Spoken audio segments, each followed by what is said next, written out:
Hello, good morning, good afternoon, good night, wherever you might be in the world. I am here with a very special guest. This is Brian Chau, who is now the founder of Effort.news. Yeah, great to be with you, Simon. So, Brian, this looks like a really exciting project. Can you tell us what you're doing? Yeah. So we're using AI to do investigative journalism. We are starting from basically ground truth records, essentially what you would find in audited financials, and proving with the highest quality sourcing possible, who is funding what you're seeing on the news, breaking these stories about either donor networks or foreign influence or government grants. And really, I think going in a new direction compared to a lot of other new media, which is mostly commentary, and instead going and breaking stories. And one other thing I want to mention is that we actually don't use AI at all for the actual writing. A lot of people, when they've tried to do AI in journalism, have tried to use AI to like write the articles, and just like you can see it, it just sucks. And Right. I don't really know the structural reason why that is. Like, it seems like it's easier to make AI, solve pure math problems or write code, or find, cybersecurity vulnerabilities than it is to make them write even decently well. And this is like shocking to me, but that's just how it is. So we use AI to run these massive queries on documents. Right now, it's been literally 100% accurate. We've reviewed, 100% of the financial and legal documents that it's surfaced, and they're all real. The links all work, and we automate that part of the research. And then we just like manually write the articles, and we've put out a lot of bangers at Effort.news so far. So, what are some of the things that you can do differently than other news outlets? What's your unique pitch? Yeah, I think these stories are just not being reported out. I mean, obviously, by definition, the stories that we've broken have not been reported out. But this entire genre of journalism is something that would have taken a team of like 10 to 20 people multiple years to do. So the organization I think we've been most frequently compared to is ProPublica, which is sort of the human version of this. They did a lot of genuinely good tax work. People say, accurately that they're somewhat on the left, but they've essentially like looked through some of the Form 990s and other NGO disclosures and mapped those all out and reported on those documents and things like that. And this is something that if you're just like a person manually reviewing all of these documents and kind of scrolling through and going and manually copying all of the transactions to a spreadsheet or something like that, this is something that is like months and months of really, tiring work. But Mhm. that step can be automated and really compressed into a stage, and we review all of the final findings by hand as well, so all of those pass human review as well. But all of those documents, all of that cross-referencing, identifying discrepancies, identifying anomalies, actually surfacing stories from the raw data, which is something that I'm personally extremely excited about, all of that is probably a speed up of something like, I don't know, hundreds or thousands of times. Went from something that would take a year to turn around to something that takes a week to turn around. It's Mhm. just amazing. Yes, and I see you have um, some some great features. Like you have a null results page. This is on effort.news. You have a null results to list the investigations that did not go anywhere, right? Yeah, yeah. The null results, they are investigations with no newsworthy findings. So it'll be like, we looked into insider trading and memory prices. We didn't find anything. It'll be stuff like that. Um, Over and over again, basically. But yeah, it's a lot of people Well, like I that. love it. Yeah, I think that's great. It means you're not p hacking your news. Yeah, and that's a lot of stuff, right? I think there's like something that I found. There's this phrase. I think it's pretty accurate. Of there's no pro-war documentary, right? Basically, like you take footage of war, people are going to be against it. I think there's sort of a similar thing about financials where, there's no like NGO funding story that makes the NGOs look good.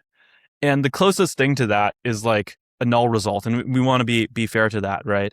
Where it's Mhm. like, oh, we found no wrongdoing, or like we investigated. This is actually something that was kind of surprising. I thought there would be a big uptick in like FDA corruption and bribery in 2020 to 2026, and we just didn't find anything. Well, maybe that's like our bad, right? Maybe there's something there. Maybe it's, not available in public data. It's like ongoing court cases, or ongoing, you know, um, problems in their trials, something like that.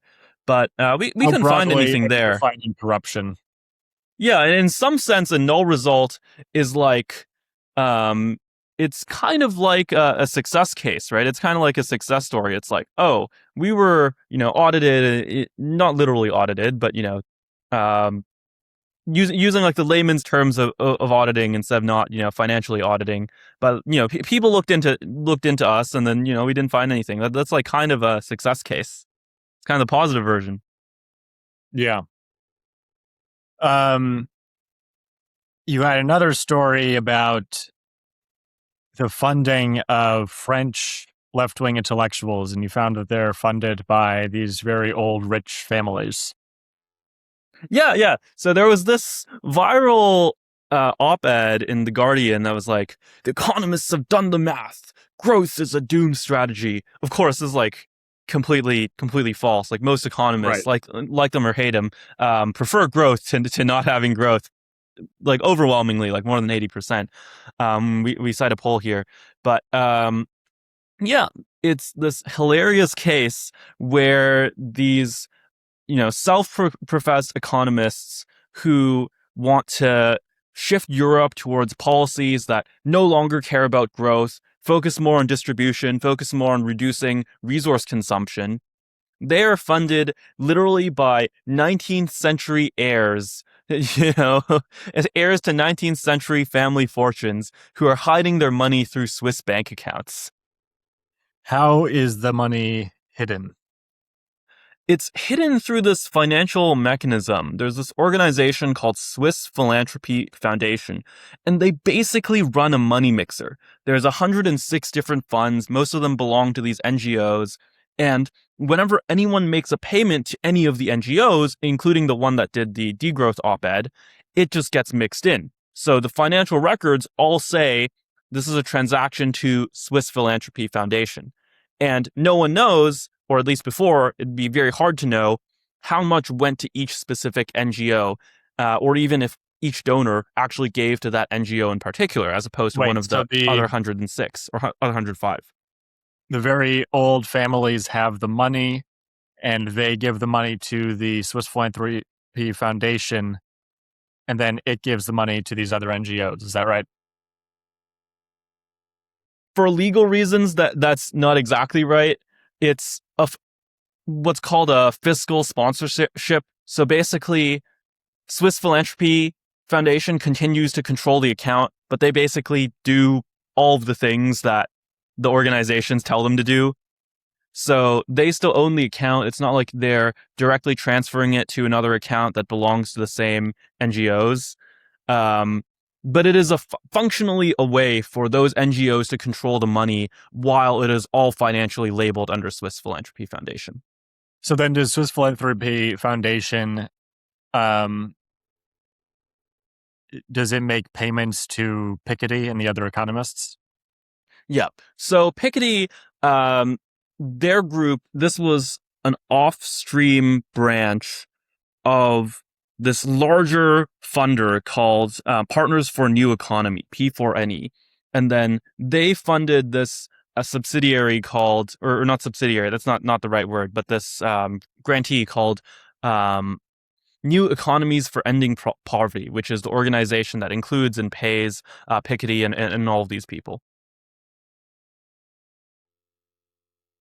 You have some more stories about internet censorship. So you have something about the EU, censorship in the EU, but also some of that coming to America. Do you want to start with talking about the EU censorship?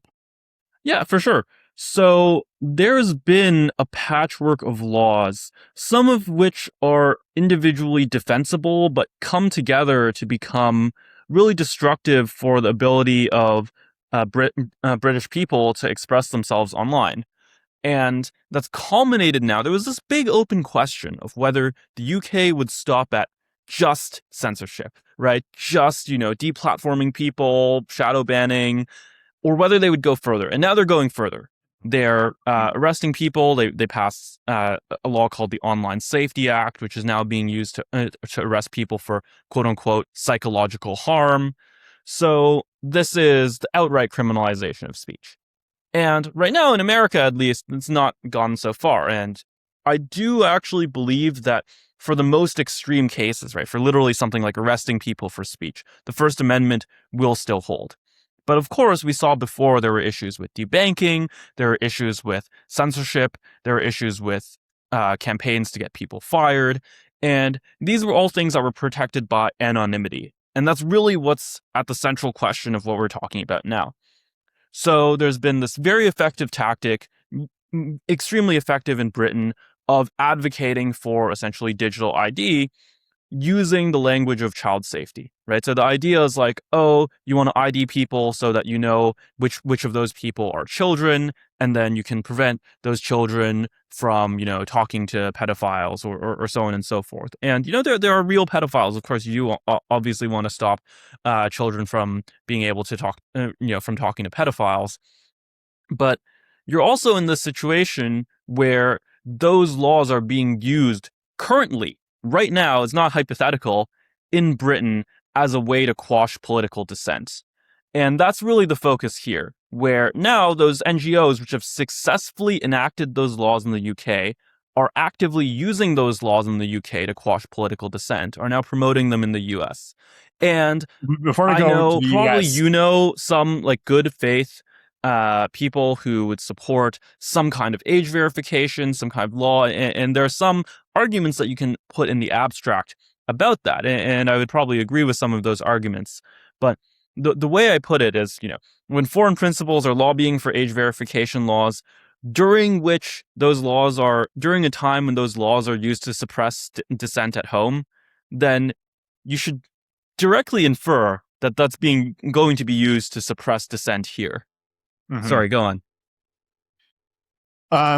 I've heard that the UK imprisons more people for speech than Russia. Do you know if that's true? Yeah, so we did look into that claim. That claim is based on a broad census in the UK of Online Safety Act and I think one other law arrests. And the problem with this, and I think this was probably intentionally done this way, there's two problems.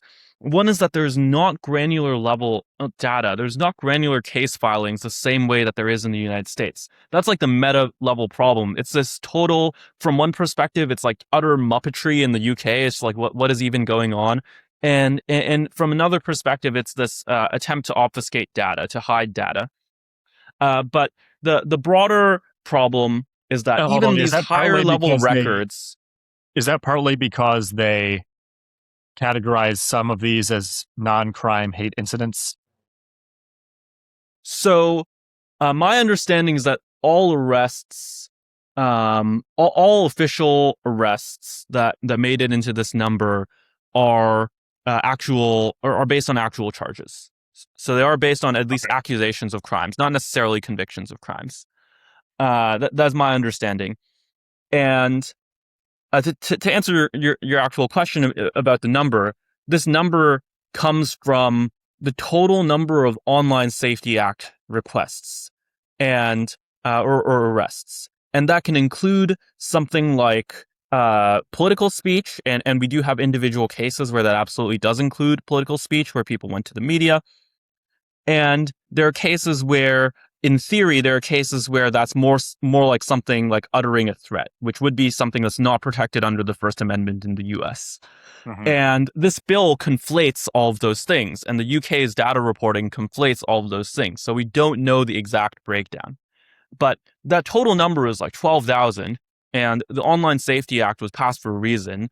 It's not like there weren't laws against uttering threats beforehand. This is something that, the UK had laws against before America existed. And you can infer from that these online safety is, and that if the Online Safety Act has a purpose, then if that purpose is being enforced, then that enforcement would involve, mostly arrests of the things that are novelly being criminalized, which is largely political dissent. Right. So the Okay. TLDR is that the data in the UK is incredibly dirty. It's just a completely like garbage standard compared to even the US. And there are ways that I would like to make the US system more transparent, but now that I see the UK, I'm kind of grateful for what we have at least. And so it's hard to perfectly verify that 12,000 number. But if it were true, or if it were even close to true, then that claim that the UK is arresting more people for speech than Russia would be correct. Okay. And I guess per capita, they would need to. Russia has probably 3 or 4 times the population of the UK. So it sounds Yeah, like Russia's 140 million, I think. So I think it's like maybe less than double then. yeah. Yeah, I think it's like roughly twice. Yeah. All right. Well, then if we don't have good data for Yeah, every speaking of arrest, bad data, we don't actually know that that's the Russian population. right? It might be considerably lower than that post-war, and we just don't know. So I would take the Right. Russia population number in recent events. It might be more accurate if you're just talking about like the Russian population in like 2021 or something like that. But I would take the Russia official population number as pretty inaccurate. In that case, maybe the better comparison would be to compare outliers. And I do know a bit about this. In Russia, they have executed people for speech. Navalny was killed in a prison camp, so de facto execution. In Britain, the longest imprisonment for speech that I was able to find was 10 months. Yeah. That was Sam Melia, who I think was sentenced to 2 years, and then he was released early, so he spent 10 months in prison for speech that would have been allowed in the US. But you were also going to tell us how some of these laws are now coming to America. Yeah. So, in a joint statement published by a British NGO and 2 Californian legislators in the California Assembly, they talked about passing a bill that was directly modeled on a bill with the same name in the UK called the Age Appropriate Design Code. And the most egregious part of this is the digital ID stuff. But the level of collusion is even open collusion, not even smoke-filled backroom stuff. The level of open collusion is shocking. Where the Five Rights Foundation is an organization that was founded by a member of British Parliament, Baroness. That's like the official title, Baroness Biban Tanya Kidron, and passed this law in the UK, was basically the organization that wrote this law in the UK, passed it in the UK, was their main advocate. They go to California, they team up with these California legislators, very transparently copying the same law that is now being part of this speech suppression in the UK. And eventually, they also lobbied for this law, but they didn't file their lobbying disclosure until 2024. They had to file a disclosure under the Foreign Agents Registration Act because they're a foreign principal. Um, and they didn't disclose this until a year after the bill was passed. But they basically succeeded in passing the bill, went to California, was like, we're going to pass the same bill in California, succeeded in doing that too. And then had this late lobbying disclosure where they didn't even answer all of the questions. And there was just like missing information in this disclosure that I think really should be investigated further. What's the penalty on the book for not filing their FARA registration? So, the thing with FARA, and this is pretty well known, is that it has a very high enforcement standard. You basically have to prove intent in order to get any kind of criminal enforcement, and otherwise they basically just have to correct their filing. And in this situation, that's something that might be remediable by just correcting their filing, but it would be still interesting because the specific question at hand for the filing is how Five Rights itself may be controlled by foreign governments, foreign political parties, or other foreign principles. Of course, it was founded by a British legislator. So if that organization holds, I mean, I've run an NGO, I founded an NGO, I ran the NGO, I basically reviewed like every single decision in that NGO. I would not be surprised by the slightest if this was something that was very similar, where she founds an NGO, British legislator founds an NGO, uh, and now they're claiming that this NGO is not controlled by a member of a foreign government, not controlled by another foreign principal. And in this question, where it states, where the question asks, if the foreign principal is an organization is not controlled by a foreign government, political party, or other foreign principal, state who owns and controls it, they just left it blank. And this is information that could be extremely interesting to the public of, is this an organization that is, in practice, has its leadership controlled by the British government, by a British legislator? And I think that angle is a lot more interesting, where they would be forced to disclose this. If they don't disclose this, if they don't comply with FARA and kind of fix their questions under review, then they could be subject to criminal penalties. But actually, the criminal penalties would not apply unless there was a very high legal standard proven of like maliciously refusing to provide information. Um, wasn't there a member of the Trump cabinet in the first term who ended up getting in trouble because he didn't register as a foreign agent? Yeah, I think that was like after, there's something that they did after in the admin, but there was something like that. Yeah. I wonder if Violation, was Trump he held to an admin especially one. high standard? I'm wondering if he and this Right, British Paul alternative Manafort. He same was in the standard. Trump campaign. Let's see. Yeah, I don't remember the Paul Manafort case. This was kind of like before I paid attention to politics, I think, or at least the initial Paul Manafort scandal. Paul Manafort, FARA. I'm learning about this now. In 2018, Manafort pleaded guilty to conspiracy to defraud the United States in connection with his failure to register under FARA. Okay. I'd be interested to see a side by side comparison of what he did versus what this organization did. Yeah. Manafort made over 75 million for consulting and lobbying work for Ukraine's pro-Russia party, and former Ukrainian President Viktor Yanukovych. I failed to register as a foreign agent.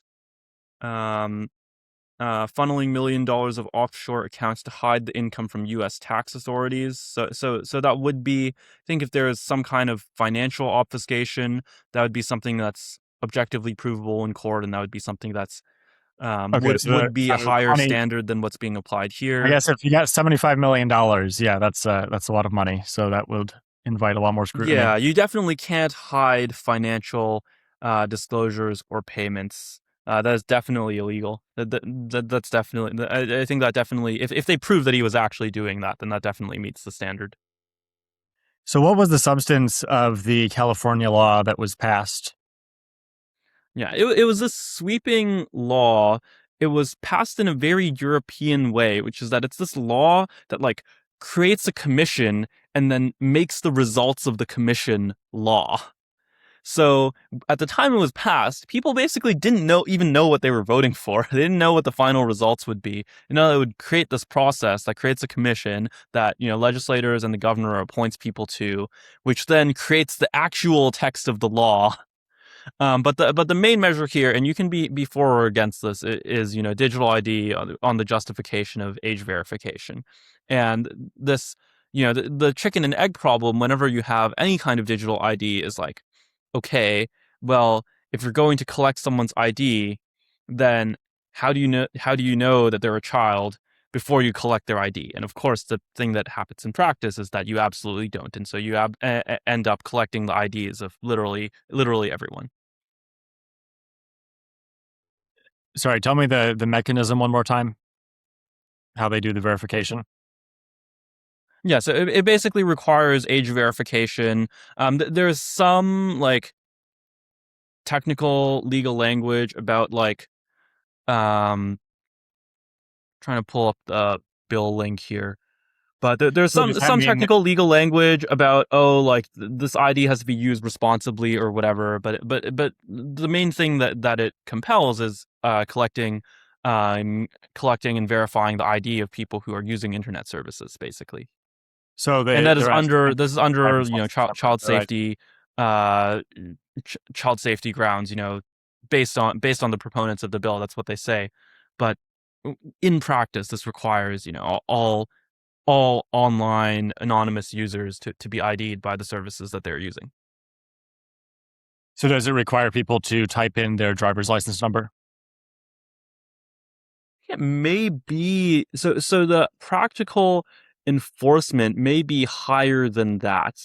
A lot of the services that I've seen used in practice, including some that advocated for this bill, there was this organization called Verifiers Providers Association, and this was also like this British organization, but it frequently gets quoted in support of these digital ID laws. It's like, okay, this is like the people who sell bread being pulled out as like objective authorities on whether you should buy bread and whether the government should mandate that you buy bread. It's ridiculous circle jerk. But many of the services they provide are things like you have to upload scans of your passport, and then you have to take like video of yourself, things like that.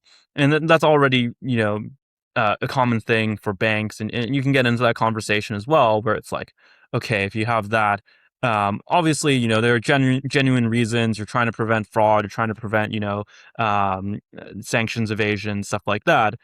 But if you're doing that in connection with digital services and you're kind of linking that to online speech, that's, another problem with debanking.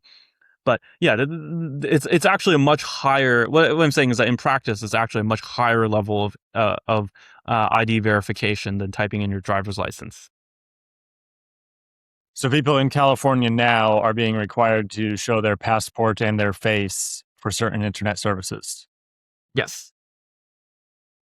Wow. So banking, I assume, is one of those services. Yeah, and banking predated this law, but yes. What are some of the other services that are now required? The main thing this law is targeting is social media overtly. So if I wanted to create a Facebook account and I was in California, I'd have to show my passport. Or some equivalent, yes, or some equivalent form of ID. Wow. When did that pass? This is so the bill itself passed, I think, late 2020. It was either late 2022 or start of 2023. Um, E2273. This is linked in the article.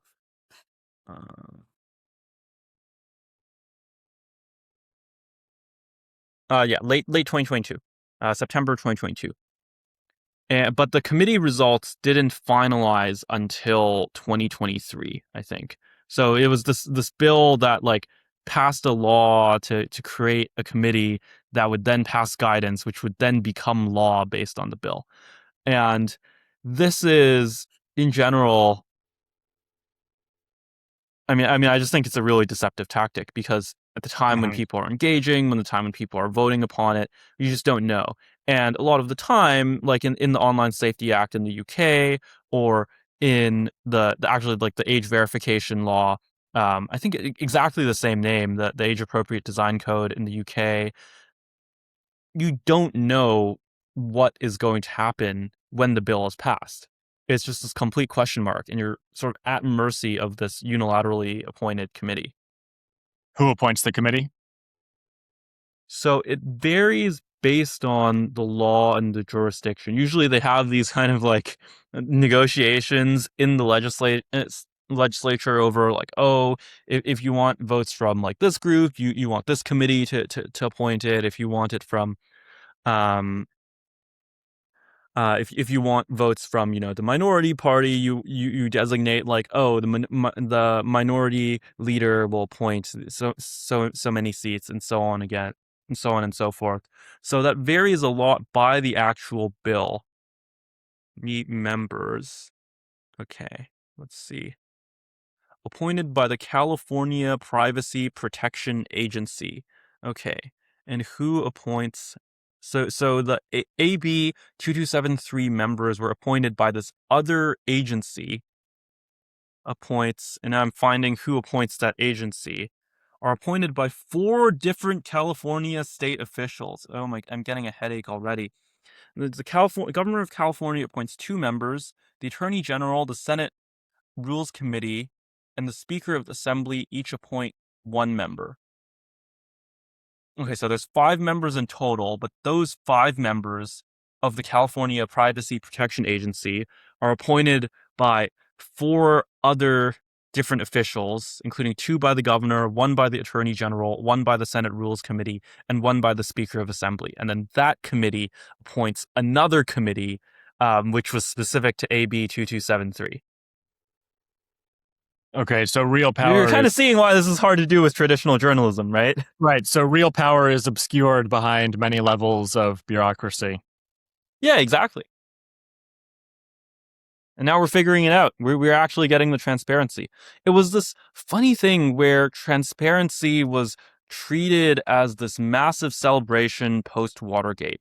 And actually, some of those changes were genuinely positive, right? Some of those disclosures and ended up being things that are genuinely useful to me now. But for a long time, that promise went unrealized, where the concept was we would finally have transparency, finally be able to hold people accountable. And it turns out either like people didn't really put in the effort to actually do that, or it was just not even feasible in all sorts of ways. And that's changing. It's finally changing, and it's because of technology. I have a proposal for age verification. I think you should go to a gas station and buy like a scratch card and have to show your ID when you buy it, like cigarettes or other things at the gas station. And then you should scratch it off, and then you'd have a code on the scratch card that you can put in to verify that you're an adult. But the internet service provider never knows your identity. They just know that you are an adult. Yeah, that I think you're in terms of putting forwards a good faith proposal, you are like light years ahead of the California legislature. I'd be down. That's a very American solution. It's also a very American solution to like subsidize our gas station owners. I love it. Like, okay, this is obviously like some amount of bias, whatever. I fucking love the American like gas station network. I love the like American kulak class. We should give them more handouts through age The gas verification. station That's owners of the my Kulak take. class, maybe they are. Yeah. Yeah. Yeah, like small business owners, random like chain franchisee owners. It's like that kind of guy. I just like good memories of that kind of guy. Yeah. Were there any technical challenges when you were building this? Like any Uh interesting technical problems you had to overcome? so kinda in I had been putting together versions of this before. The current version built really well, but the big problem, especially with any kind of traditional like handwritten software in doing state legislation, is that the states do not have a uniform registry of their policies. They all have these like slightly different variations of like how their API works and how to get data from them and what the bills are called, what the sections are called, how to track, progress through their assemblies. So whenever you're by hand writing software to create these state maps, like the state map that we have for the UK lobby article, it's just really hard to do because there are all these data inconsistencies. There are all of these like slight variations in technical detail, and any single one of them is not hard to fetch. Any junior programmer could do that by himself, but just the sum total of them and making sure nothing breaks, because they'll also change these things and they will not have normal software practices whenever they update these things. It Uh-huh. is pretty hard to build and maintain just based on sheer volume. That's something that's made a lot easier with AI. What are your main data sources? So for this bill, it was mainly 2 things. It was FAR disclosures and it was the 51, including DC, the 51 state and regional, legislative, uh, legislative records tables. And so Are so those that available to was, the federal government? yeah. So those are available from the state governments, yeah, and FARA is available. That's all public from the federal government.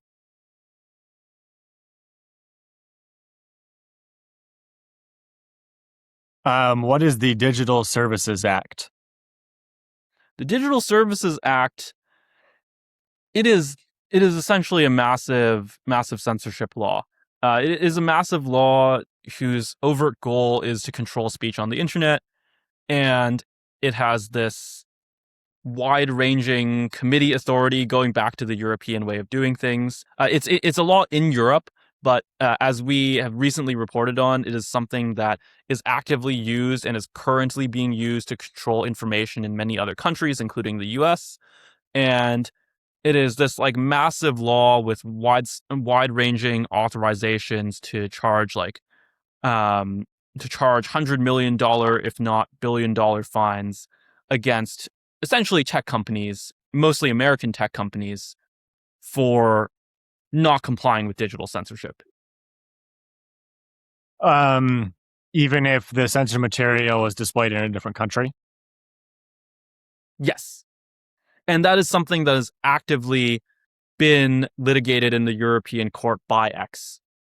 And that is their official position.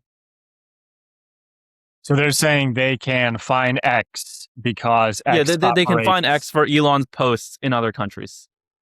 Wow. Um, what would happen if X just closed all of its offices in Europe and um, well, could Europe just? I guess Europe could probably block it. Is there Yeah. a way? Is There there a was a technological time way when they to blocked state ChatGPT. People don't what's that? remember this. There was a time when I think it was specifically the government of Italy IP blocked ChatGPT in Italy. This was in like I think 2023 or something like that. And How I did think it that was over like copyright laws or something. They later reversed this, but yes, that would be they would essentially have to resort to the Chinese solution at that point. is there a technological way to have like we used to have Radio Free Europe? Could there be Internet Free Europe trying to Yeah, with get Starlink, with Starlink? and they would have to they would have to the limit case of this they would have to shoot down all Starlink satellites flying over Europe if they really wanted to enforce like the total Starlink ban. And there actually is precedent for this. Um, they did this in Russia. They gave the Russians free Starlink. They gave the Ukrainians free Starlink as well for some time, and that was I think um that was like in cooperation with the Ukrainian government. They wanted the free Starlink, and the internet infrastructure was under attack. But they also did this in Russia, where the goal was to give Russian citizens access to more information. And I don't know if that's still ongoing or not. I mean, I know a lot of Russians, well, mostly Russians who left Russia at this point, but my understanding is that Russians can know how to get their way around the internet restrictions there. So I think I don't know if in other words I don't know, actually know if the Russian government ended up escalating to the point where they're shooting down Starlink satellites, or what's up with that. But yeah, this would be, and it's Elon it's Elon that's producing them too, right? It's this amazing grand coincidence Right. where you could get to that point. You could get to that point where like X's IP blocked in Europe, where um where Starlink is providing like Radio Free America behind the like European curtain, and then they're shooting down Starlink satellites to try to enforce the Digital Services Act. You said that people in Russia can get around the internet censorship. Can people in China get around internet censorship? Yeah, yeah. And I think it's less common in China. it's like super common in Russia, at least from what I've heard. That's like purely anecdotal. I don't necessarily have a source on that, but that's just what I heard. Um, but in China, there's also the same thing. There's also like a vast variety of VPN services. I think it may be not as frequently used, but there's plenty of ways to get around the firewall and doom scroll on X. Do you think it's less common in China uh, for cultural reasons, like people trust the government more, or is it because China is doing things at a higher technical level than Russia? I think it's both of those things. It's also that fewer Chinese people speak English Yeah, makes sense. or like read English. Um, have have any of the social media platforms changed their policies in America in response to the fines related to the Digital Services Act in Europe? Yes. So, or in response to the fines, um, almost certainly also yes, but we have a documented case of governments changing or of American platforms changing policy in America based on not even the fines, but based on coordination with the European Commission. So this is the Sueta story. We just shipped this this week. It's been an amazing turnaround time as well. Just at effort, we can now do like truly breaking stories right as they're picking up. But there were these notices that were being put out, including in America, and we ended up verifying. Well, not to like super thorough extent, but we ended up having people tell us that we were seeing this in Canada, we were seeing this in Mexico, we were seeing this in the UK, and these were these notices that were like um, on stories about Ceuta, that this like Spanish territory that's like on the coast of Africa, but it belongs to Spain, where there was just this like massive flow of migrants, and people were seeing across Instagram, Facebook, and TikTok these notices of you should seek information from the International Organization for Migration and the Organization for Security and Cooperation in Europe, IOM and OSCE, these two NGOs that are overwhelmingly funded by governments. And the EU actually put up a statement, or the European Commission put up a statement that said we are coordinating with Meta, with TikTok, and with these NGOs in order to do, fact checking of the Sueda story. And a spokesperson for the for the European Commission later confirmed that Meta was also taking down content based on their coordination as well. So there are these essentially private meetings and working groups set up between the NGOs, Meta, TikTok, and the European Commission, like basically the European government, the EU government, and they work together to take down content and to put these notices.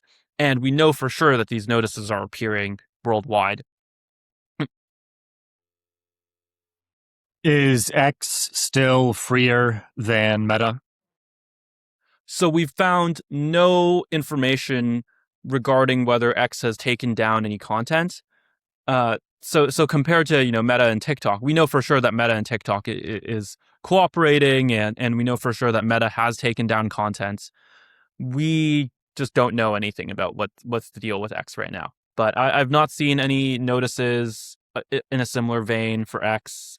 I've not seen any evidence, any like positive evidence of coordination. So from what we can tell, I would say that the answer is yes.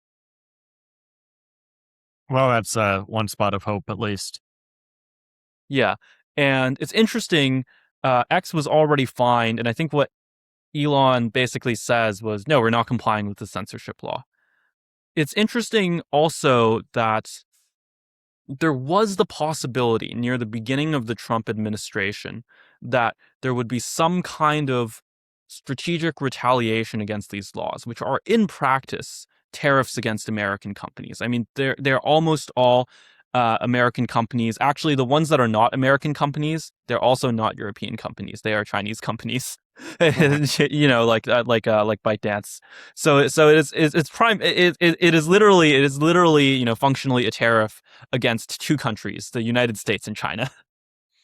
And so there was this open question during both the beginning of the Trump administration when J.D. Vance gave this speech about censorship in Europe, and during Liberation Day and during the tariff period, of whether there would be particularly harsh punishment against Europe for these censorship laws, which are also these like wealth transfers away from American companies towards the European Union, and as we prove in the article, towards these NGOs as well.